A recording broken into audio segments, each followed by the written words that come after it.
इन memes का foreign version देखकर आप सच में हैरान होने वाले हो। और ये जो आप शोज में या कार्टून्स में ये घर देखते थे, ये रियल लाइफ में दिखते कैसे हैं, आगे आपको वीडियो में पता चलने वाला है। क्योंकि इन्हें देखकर आप सच में शॉक रह जाने वाले हो। आप जो texting culture time LOL lol लिखते हो ना, इसको अभी बंद कर दो, क्योंकि आपको पता भी नहीं कि आप क्या गलती कर रहे हो। और ये जो आप मार्केट में ऑरेंजेस यानी कि ये संतरे देखते हो ना, इन्हें बेचने वाला ये कौन सी 1000 IQ ट्रिक लगाता है कि आप इसे खरीदने पर मजबूर हो ही जाते हो। भाई वीडियो को स्किप करने का सोचना भी मत, क्योंकि ये बहुत मजेदार होने वाला है। और अभी तक चैनल को सब्सक्राइब नहीं किया तो चैनल को सब्सक्राइब करके उस बगल वाले बेल आइकन को दबा देना। नंबर 17, इस सऊदी के शेख को देखो। ये एक टाइम पर बिलियनियर हुआ करते थे, लेकिन आज इन्होंने अपना बिलियनियर स्टेटस खो दिया। और इसका रीजन ये नहीं है कि इनकी कंपनी लॉस में चली गई या ऐसा कुछ, बल्कि इन्होंने 16 बिलियन से ज्यादा रुपए चैरिटी में डोनेट कर दिए। इनका नाम है सुलेमान बिन अब्दुल अजीज और ये सऊदी के बिलियनियर हुआ करते थे। पर फिर उन्होंने सोचा कि अपने पैसों से उन लोगों की मदद करनी चाहिए जो उनके जितने फॉर्चुनेट नहीं है, और इसीलिए इन्होंने पैसों को डोनेट कर दिया। नंबर 16, आपने अगर कभी कार चलाई है और उसने गियर शिफ्ट किया है, तो आपने कभी सोचा है कि ये गियर शिफ्ट होता कैसे है? एक बार इस वीडियो को देखो। ये बहुत ही ज्यादा इंटरेस्टिंग वीडियो है, जो कि काफी अच्छे से एक्सप्लेन करता है कि जब हम गियर चेंज करते हैं तो मैकेनिकल तरीके से कार के अंदर गियर चेंज कैसे हो रहा होता है। ऑटोमेटिक कार का भी सिस्टम ऑलमोस्ट सिमिलर होता है, बट वो ऑटोमेटिक होता है, यानी कि उसमें आपको स्विच नहीं करना पड़ता, वो अपने आप हो जाता है। लेकिन स्विच होने का सिस्टम कुछ इस तरीके से ही होता है, पर हाँ थोड़ा डिफरेंस है। नंबर 15, अगर कोई आपको लॉल कहेगा तो आपको लगेगा ये कोई फनी बात कह रहा है या फिर मजाक कर रहा है, पर इंटरनेट से पहले लॉल का मतलब होता था लॉर्ड्स ऑफ लव, यानी कि एक तरीके से गुड बाय कहने के लिए या फिर किसी के लिए अफेक्शन दिखाने के लिए ये यूज किया जाता था। पर अब लॉल का मतलब लॉर्ड्स ऑफ लाफ्टर बन के रह गया है, और इसीलिए लोगों को लगता है कि भाई ये तो कुछ फनी कह रहा होगा, और इसका पूरा मतलब ही बदल गया। नंबर 14, मिकी माउस के कैरेक्टर गूफी को आपने देखा ही होगा, पर अगर मैं आपको पूछूं ये कौन सा जानवर है, तो ज्यादातर लोग डॉग कहेंगे। और हाँ, ये थोड़ा बहुत डॉग की तरह लगता है, लेकिन मैं आपको बताता हूँ कि ये डॉग नहीं बल्कि काऊ है। मैं बचपन से मिकी माउस देखता आ रहा हूँ, और गूफी तो मेरा one of the favourite character है। फिर भी मुझे आज जाकर पता चला कि ये डॉग नहीं बल्कि एक काऊ है। नंबर 13, इस फर्स्ट वाली इमेज को देखो। आपको लग रहा होगा ये कुछ हमारा नाइट स्काई है, और ये ऐसा ही होता है, लेकिन रियलिटी में ये ऐसा है ही नहीं, क्योंकि हम सब सिटी में रहते हैं और गाँव में भी आजकल पोल्यूशन होता ही है, जिस वजह से स्काई एकदम डल हो गया है, और सिटी लाइट्स की वजह से हमें और भी कम स्टार दिखते हैं। पर एक्चुअली में नाइट कुछ ऐसे दिखते हैं। अभी भी अर्थ पर कुछ ऐसी जगह है जहाँ से आपको इतना क्लियर स्काई दिख सकता है, पर पास्ट में जब टेक्नोलॉजी इवॉल्व नहीं हुई थी तब सच्ची में स्काई बहुत ज्यादा ब्यूटीफुल दिखता था। नंबर 12, ऑरेंज की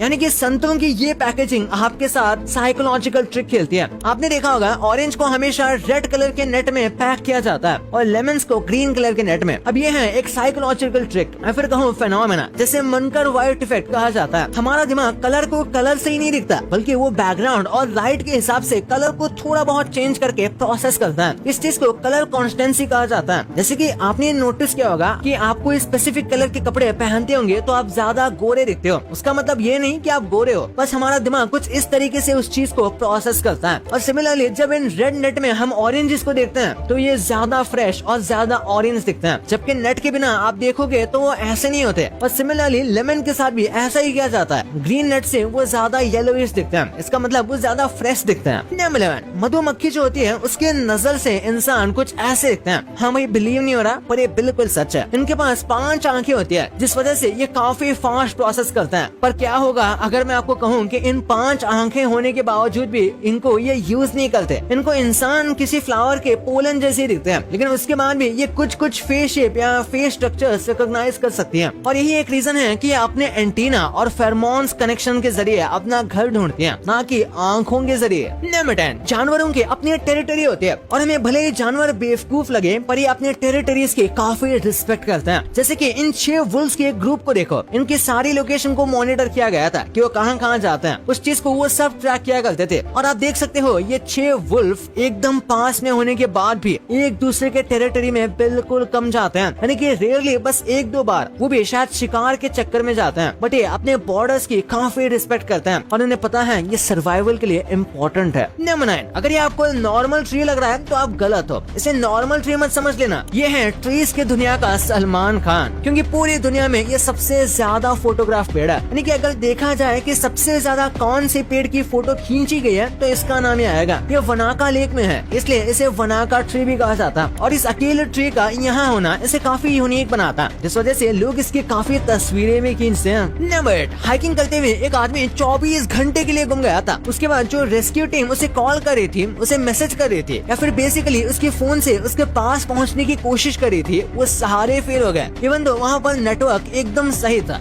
पर ऐसा क्यों? क्योंकि उस आदमी ने कोई कॉल या फिर मैसेज का रिप्लाई ही नहीं किया, क्योंकि उसे लगा कि ये कोई रैंडम अननोन नंबर है, तो उसे नहीं उठाना चाहिए और उसे यहाँ से बाहर निकलने पर ध्यान देना चाहिए, जबकि वो नंबर उसे वहाँ से बाहर निकालने के लिए सबसे यूजफुल था। नंबर 7, यार फाइंडिंग नीमो काफी नॉर्मल और होल सैड स्टोरी लगती है, जिसमें एक बाप अपने बेटे को ढूंढने की कोशिश करता है, पर इसकी एक काफी डार्क थ्योरी भी है। कई लोग मानते हैं कि नीमो के पापा को स्किज़ोफ्रेनिया है और नीमो का एक्चुअल मतलब होता है नथिंग, यानी कि फाइंडिंग नथिंग। दरअसल ट्रॉमा की वजह से मार्लिन को ऐसा लगता है कि उसके सारे बच्चे और बीवी नहीं मरे थे, बल्कि एक बच्चा जिंदा रह गया था, और फिर वो उसे ही ढूंढने का ट्राई करता है। और इसके साथ जो है डोरी, उसे तो वैसे भी अमनेशिया की बीमारी है, बट हाँ ये बस एक थियोरी है, एक्चुअल में ये होलसम ही है। नंबर 6, कुछ ऐसे इंजरीज होते हैं जो कि लोगों के कैरियर को खत्म कर देते हैं, लेकिन उसी के साथ कुछ ऐसे इंजरीज होती है जो कि लोगों के कैरियर को बना देती है। तरीक अमातो उन्हीं में से एक है। दरअसल एक बार इनका सर पूल के कंक्रीट पर लग गया, जिसके बाद इन्हें कंकर्शन हो गया था और ब्रेन में इंजरी भी हुई थी, लेकिन इसकी वजह से इन्हें एक सिंड्रोम हो गया जिसे म्यूजिकल सैवेंट सिंड्रोम कहा जाता है, और इसकी वजह से ये एक म्यूजिकल जीनियस बन गए और एक कमाल के पियानो प्लेयर भी, जबकि इन्होंने कभी अच्छे से पियानो बजाना सीखा भी नहीं था, और इसी के साथ ये कमाल के म्यूजिक कंपोजर भी बन गए। हुआ इंजरी हो तो ऐसी। Number 5, Chicxulub asteroid. जी हाँ, ये वही एस्ट्रॉइड था जिसके गिरने की वजह से डायनासोर खत्म हो गए थे, पर एक फैक्ट है कि इस एस्ट्रॉइड का इम्पैक्ट इतना ज्यादा पावरफुल था कि इसने बहुत सारे अर्थ के रॉक्स, मार्स और यूरोपा जैसे हैवी बॉडीज पर पहुंचा दिए थे, और शायद ये जो पत्थर गए हैं इन पे अर्थ की कोई ना कोई लाइफ फॉर्म भी मौजूद हो सकती है, और उस टाइम पर अगर इनमें से कोई भी एक प्लेनेट हैबिटेबल होता तो हो सकता है वहाँ पर लाइफ फॉर्म भी हो सकती थी, और इसलिए अगर कोई दूसरी लाइफ फॉर्म हमें मिलती है तो हो सकता है वो अर्थ से भेजी हुई ही हो। बट अगेन अभी इन दोनों जगह पर लाइफ फॉर्म का सर्वाइव करना इम्पॉसिबल है। नंबर 4, पलाऊ, जो कि एक देश है, यहाँ पे एक लेक है जिसे जेलीफिश लेक भी कहा जाता है। ये एक टूरिस्ट अट्रैक्शन भी है, क्योंकि आप यहाँ पर जेलीफिश के साथ स्विमिंग कर सकते हो, और लोगों को लगता है कि जेलीफिश बहुत ज्यादा खतरनाक है क्योंकि ये जहरीली होती है और काटती भी है। बस सरप्राइजिंगली यहाँ पर जो जेलीफिश है उन्होंने अपने स्टिंग करने की एबिलिटी, यानी कि काटने की एबिलिटी खो दी है, जिस वजह से ये जेलीफिश एकदम हार्मलेस होती है। इसी वजह से यहाँ पे लोगों को तैरने दिया जाता है। नंबर 3, ये है फायर फ्रॉग, और इस फ्रॉग के मुंह से आग निकलती है। यार मैं मजाक कर रहा हूँ, ऐसी कोई बात नहीं है। ये एक नॉर्मल फ्रॉग है जिसने एक फायर फ्लाई को निगल लिया, और वो फायर फ्लाई अभी तक इसके पेट में जिंदा है, जिस वजह से वो अंदर से शाइन कर रही है और फ्रॉग का पेट भी चमक रहा है। ऐसे में बिल्कुल ऐसा लगता है जैसे कि ये कोई फायर फ्रॉग हो जो कि मुंह से आग निकालता हो, बिल्कुल जैसे मूवीज में ड्रैगन्स होते हैं ना, वैसे ही। नंबर 2, आपने कार्टून्स में या एनिमे में बहुत सारे घर देखे होंगे, पर आपने सोचा है कि ये घर एक्चुअली रियलिटी में भी एग्जिस्ट करता है? तो हाँ, आप कह सकते हो कुछ हद तक मिलते जुलते घर सच में एग्जिस्ट करते हैं। सबसे पहले डोरेमोन, इसमें आपने नोबिता का घर देखा होगा जो कि इस टाइप का दिखता है, तो इससे बहुत ही मिलता जुलता घर सच में है। इस वीडियो को ध्यान से देखो क्योंकि इसमें बिल्कुल डोरेमोन जैसा घर है, उसके ही जैसे स्ट्रीट भी है जो सच में बहुत खूबसूरत लगता है। फिर स्पंजबॉब स्क्वायरपैंट्स में आपने स्पंजबॉब का ये पाइनएप्पल घर तो देखा ही होगा, जो इंडिया में तो ज्यादा फेमस नहीं है, पर इसकी पॉपुलैरिटी बाहर बच्चों में बहुत ज्यादा है। ये घर बहुत ही यूनिक है, जो पाइनएप्पल शेप में है, जो बहुत कूल लगता है। लेकिन उसे देखने के लिए आपको समुद्र के नीचे जाने की जरूरत नहीं है, बल्कि उसकी सेम रेप्लिका डोमिनिकन रिपब्लिक में बनी हुई है, जिसे निकलोडियन ने बनाया था। इसमें वही सेल फोन, रस्टी टीवी और वैसे ही एग्जैक्ट चीजें हैं जिससे इसकी रियलिटी और बढ़ जाए। फिर सिम्पसन्स हाउस, ये कार्टून अपनी फ्यूचर प्रेडिक्शन के लिए बहुत ज्यादा फेमस है, बट सिम्पसन का जो ये घर है ये रियल में भी एग्जिस्ट करता है। इसकी स्टोरी एक्चुअली में काफी इंटरेस्टिंग है। 1997 में 20th सेंचुरी फॉक्स स्टूडियोज ने एक जबरदस्त प्रमोशन आइडिया सोचा। उन्होंने निवाड़ा यूएसए में द सिम्पसन्स के घर का एक फुल साइज रेप्लिका बनाया और कॉन्टेस्ट में दे दिया। इस घर को बनाने में लगभग $1,20,000 यानी ऑलमोस्ट 1 करोड़ से ऊपर लगे, लेकिन कॉन्टेस्ट विनर ने घर की बजाय $75,000 कैश प्राइज ले लिया। इसलिए आज ये द सिम्पसन्स का घर सिर्फ एक कमर्शियल प्रॉपर्टी है।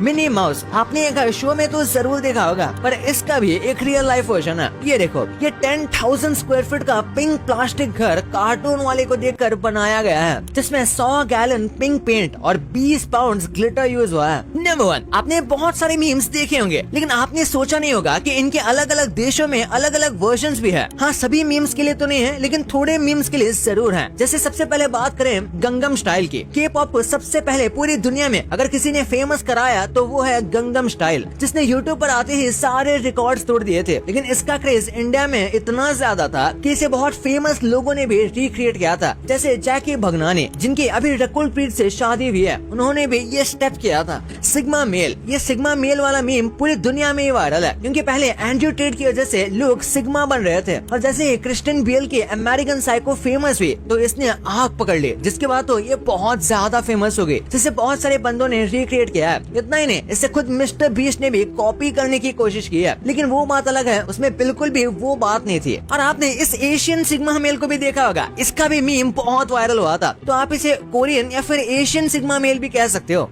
ओ मीम, जब भी मीम में कोई बहुत खतरनाक सीन होता था, जैसे कि किसी की बेइज्जती हुई और बहुत सैवेज वाला मोमेंट, तब ये ओ वाले मीम को बहुत ज्यादा यूज किया जाता था, और अब भी किया जाता है, जिसकी शुरुआत एक रैप बैटल से हुई थी। लेकिन ये मीम इंडिया में इतना ज्यादा पॉपुलर हुआ कि यूट्यूब के ओजी क्रिएटर जैसे आशीष चंचलानी ने भी इसका अपना वर्जन बनाया था, जिसमें उनके फ्रेंड भी उनके उस मीम की तरह उछल देती हैं। या मीम, ये मीम इंडिया में बहुत ही फेमस हुआ था, बट फिर भी बाहर के किसी बंदे ने इसे रिक्रिएट तो नहीं किया, बट इंडिया में ही पूरा जान है इसे जरूर रिक्रिएट किया है, क्योंकि ऐसे ही पैरोडी वीडियोस लाते रहते हैं। वैसे आपको पता नहीं तो एक्चुअली ये या मीम इंडिया में लल्लन टॉप की वजह से फेमस हुआ था, जहाँ इनके बोलने का तरीका लोगों को बहुत यूनिक लगा। ड्रेक की आए दिन कोई ना कोई चीज वायरल होती रहती है, लेकिन ये चीज इतनी ज्यादा वायरल हुई थी कि इसे खुद AI भी और लेजेंडरी एक्टर इरफान खान ने भी रिक्रिएट किया था, जिसमें उन्होंने भी ड्रेक की तरह ऑरेंज जैकेट पहनी थी और 2 तरह से रिएक्ट किया था, जिसका मतलब था यस और नो। भाई ये तो आपको पता चल गया, पर क्या आपको ये पता है कि ये बचपन के कार्टून या शोज अब देखने को क्यों नहीं मिलते, और सूटकेस या बैग्स में